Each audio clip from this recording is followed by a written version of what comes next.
The Manosphere isn't just white, black femicide and the radicalization of black male youth.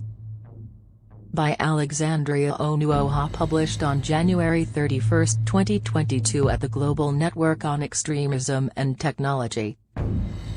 Violence against women is a large public health issue where scholars and community organizers are striving to build support to reduce harm. For women and girls of color, racism compounded with sexism is a crossroads which presents issues at every turn. When black women and girls talk about getting through each day and trying to survive, we do not mean simply getting through daily tasks under a capitalist system. A part of this mission is resisting black femicide. Femicide is defined as the intentional killing of women because they are women. Black femicide needs to be named as such because the experiences of black women and girls are different. Black femicide is the intent to murder black women and girls. Black femicide takes many forms, including intimate partner violence and sexual violence. In 2020, at least 4 black women and girls were murdered per day in the United States, and this rate has increased significantly according to FBI reports. However, attention to this growing crisis is withering. As grueling as this is to confront, we must be explicit to fully address black femicide and the multiple factors that contribute to this crisis.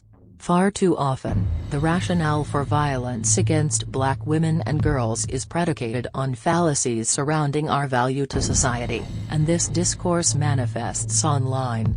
Unfortunately, the Black Manosphere has become one such assemblage of digital spaces where users may proliferate spurious anti-black misogynist views about black women, which can lead to violence against black women and girls.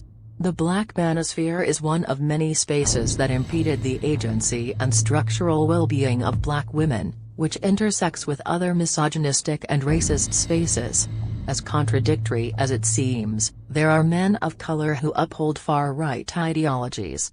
This is in part because white supremacy is so deeply embedded in our society that anyone can be a vehicle for violence against those who have been systemically excluded. Thus, black femicide and the Black Manosphere are inextricably linked. Some argue that the Black Manosphere is an online space where black men can discuss various topics from finances to dating, which may be true but isn't as mundane as we think. The Black Manosphere emerged to encourage black men but at the expense of perpetuating misogyny and aligning with white supremacist ideologies of gender and race. I expanded on this last year and still find it crucial to name misogyny as it is key to understanding violence towards black women and girls in digital spaces. Misogyny, a term introduced by Dr. Moya Bailey, is a helpful term to illustrate the co-constitutive nature of racialized and sexist violence that subjugates black women due to intersecting systems of oppression. Misogyny is perpetuated through the Black Manosphere, specifically surrounding discussions of dating and pop culture. In particular, an occurring theme within the Black Manosphere is attaching masculine traits to black women with the purpose of excluding them from definitions of beauty and softness. The idea that black women and girls are undeserving of protection has been a common perception since slavery, and as we enter new generations this idea is transmitted in different ways, such as social media. Podcasts are very much a part of the digital space and can create meaningful change within people or endanger others. An increasing number of podcasts have centered on male-focused topics for black men, which provide black men and boys affirming spaces, yet these again come at the cost of black women's well-being. A few weeks ago, a popular podcast was under fire for a video of the 2 hosts, who are black men, leaning into stereotypes about black women. This podcast has many episodes targeting black women and presenting harmful ideologies with the goal of ensuring everyone who watches believes that black women are undesirable and a hassle to interact with. While there are many issues with the Black Manosphere, a primary feature is the inclusion of white supremacist and misogynistic views because of their own social exclusion from white digital spaces. Take incels for example. For white incels, their barrier to healthy relationships with women is because of their own internalized misogyny and their belief that women owe them something. In contrast, a deterrent for healthy relationships in the case of black incels concerns their race. However, incels are not the only individuals who perpetuate violent misogyny and specifically black femicide, and the connection between black femicide and the black manosphere should be examined closely. Reporting on the homicide rate of black women since 2017, the Centers for Disease Control and Prevention found that black women and girls face a higher homicide rate than any other female demographic. There aren't adequate policies or protective measures to address this crisis of black femicide, and this is not astonishing as black women and girls have been ostracized from every issue that is meted out against us. Is this an argument that the black manosphere is the sole cause of black femicide? No.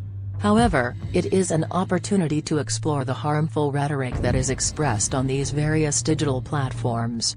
At a time where black women are losing their lives significantly higher than previous years to domestic violence, human trafficking, and other configurations of violence, simultaneously the black manosphere is expanding anti-black misogyny to younger generations, causing a snowball effect.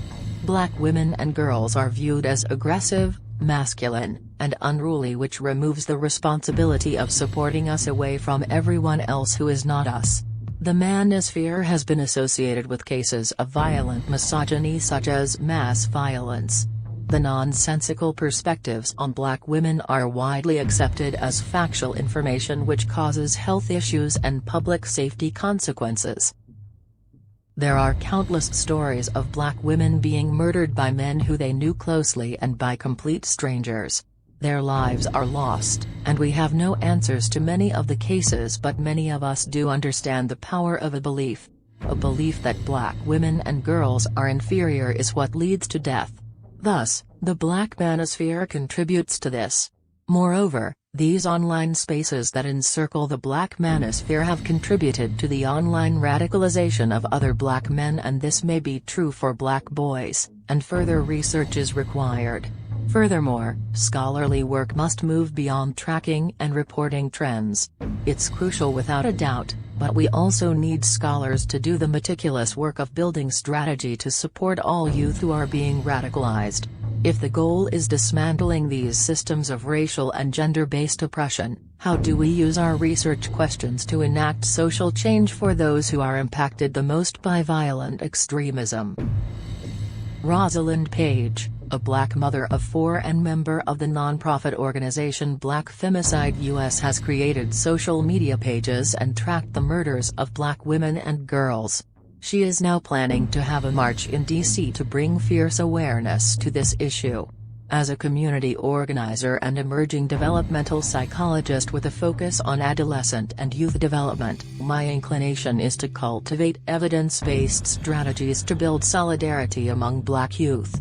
Strengthening the relationships and coalition building among black female and male youth is important.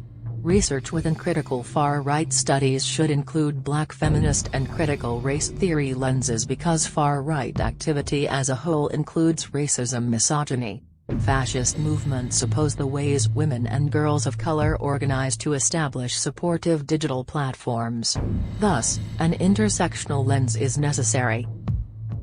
The black manosphere is a complex social space wherein the harmful ideologies of far-right groups and white supremacists contribute to misogyny.